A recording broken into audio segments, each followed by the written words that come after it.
Za ostatné roky sa stal štát rukojemníkom hrstky mocných v pozadí, stoja nad zákonom a drancujú verejné zdroje. Ich nenásytnosť už cíti takmer všade, od nemocníc po stavebníctvo.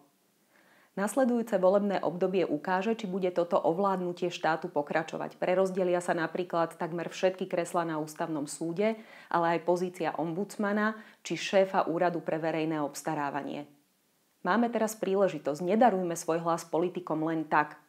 Vyšlime im signál, že vieme, čo zaň chceme.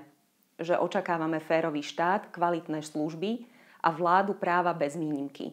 Oslobodenie inštitúcií spod týchto skrytých záujmov a hlavne výsledky.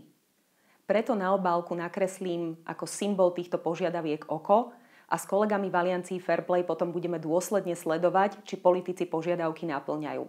Pridajte sa aj vy, kreslite na obálku oko, ukážme politikom, že sa dokážeme spojiť a že vieme, čo chceme.